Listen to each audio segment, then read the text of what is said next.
Tumatakbo ka ba o naglalakad na lang? Hello and welcome to our Gospel Reflection for today, February 7, 2026. And based sa ating Gospel, si Jesus ay pinagkakaguluhan, nilalapitan at inaabangan.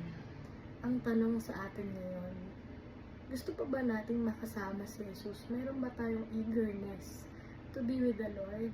Or hinahayaan lang natin na lumipas ang oras, ang araw, na hayaan na natin kasi andyan naman si Lord, for sure may experience naman natin siya.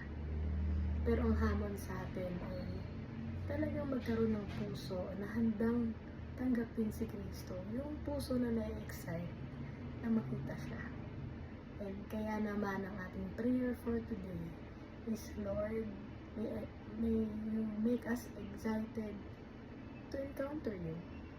Kasi ito yung makakatulong sa amin. Ito yung mas makaka-ground sa amin sa kung anong dapat namin gawin at sa buhay every single day. Amen.